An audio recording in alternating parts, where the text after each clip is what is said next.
का अवसाद, संतरास और उससे उत्पन्न सृजन की अभिव्यक्ति थी, वो पूरी तरह निकल गई। कोविड काल ने जहां एक और भयानक दुस्वप्न की स्थिति को जन्म दिया, वहीं दूसरी ओर मानवीय भावनाओं और परिस्थितियों पर चिंतन के विविध आयाम भी उत्पन्न किए, जिससे रचनात्मकता को बढ़ावा मिला।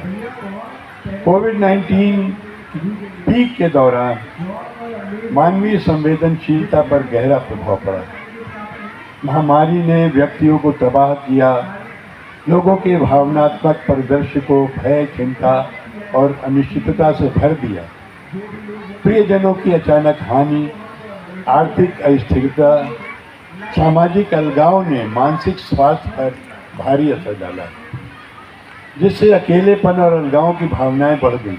फिर भी अराजकता के बीच करुणा, सहानुभूति और एकजुटता के उल्लेखनीय प्रदर्शन भी सामने आए, क्योंकि व्यक्ति और समुदाय एक दूसरे का समर्थन करने के लिए असाधारण तरीकों से एक साथ आए, जो कि अन्यथा शायद देखने को नहीं मिलता था। स्वास्थ्य कर्मियों के निस्वार्थ समर्पण से लेकर पड़ोसियों के बीच दयालुता के सरल कार्यों तक मानवीय संवेदनशीलता का परीक्षण किया गया है, उसे रूपांतरित किया गया है और अंततः अकल्पनीय प्रतिकूलता के सामने आशा, अनुकूलन और लचीलेपन के लिए इसकी उल्लेखनीय क्षमता सामने आई। अलका सिंह का मानना है कि कविता भावनाओं का महत्वपूर्ण प्रवाह है और ये पाठकों के मानस पर अधिक से अधिक गहन प्रभाव के लिए छवियों को इंद्रधनुषी रंगों में प्रस्तुत करता है। उनका मानना है कि कविता को लघु निबंध कहना अनुचित नहीं होगा। काव्यात्मक कल्पना का एक अंश बहुत सी बातें कह सकता है और ये पाठकों के मानस पर अधिक प्रभाव और भावनाओं के साथ लंबे समय तक अपनी छाप छोड़ सकता है।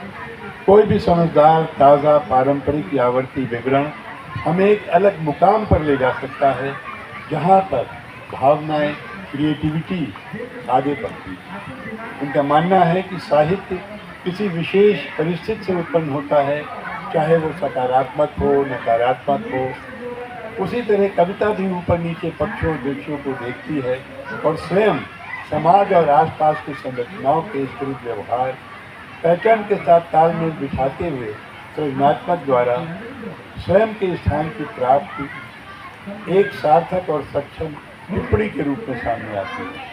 कविता एक तरह से जीवन के क्षणों के खिंचाव को संभालने में काम आने वाली भावनाओं का ही लाभांश है। इस काव्य संग्रह का हर एक पाठ संदर्भों और विचारों की निरंतर श्रृंखला के साथ एक नई कहानी कहता है। अलका सिंह साहित्य को सामाजिक और भावनात्मक बदलाव के रूप में देखती है।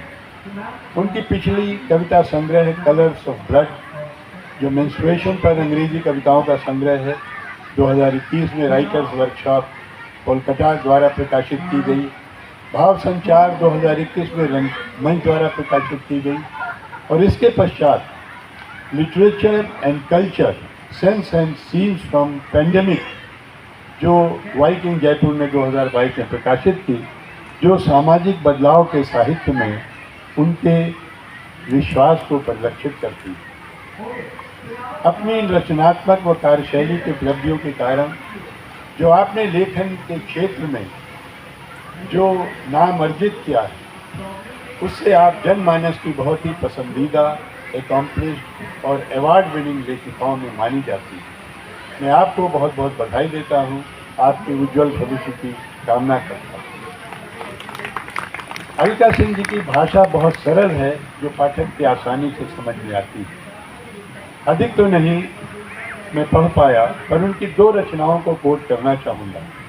एक लाल बहादुर शास्त्री जी पर है और दूसरी स्टैचू ऑफ यूनिटी पर। लाल बहादुर शास्त्री जी पर आपने लिखा है, what is calamity, you never feared and face the odds to push them here. From birth to the last, you bravely rocked, keeping honestly your hallmark. Facing oddities, you turned the waves and taught much lessons at every scale. piety, honesty in your life bloomed and strength rose to the highest in scale. The farmers and forces were so close and dear कि आपने नारा दिया जय जवान जय किसान. It impels the force that the nation this day leads with praise. So this is what she has written. In just a short, she has described the whole life of our great Prime Minister Lal Bahadur Shastri. This is her style of writing. That in very brief, she described the whole personality of a person. इसी तरीके से आपने महात्मा पर लिखा, महात्मा गांधी पर लिखा. इसी तरीके से आपने जो स्टैच्यू ऑफ यूनिटी है उसके बारे में लिखा है. Statue of Unity, our ideals up there strong, strength of thought, our actions, our deeds. The Statue of Unity nation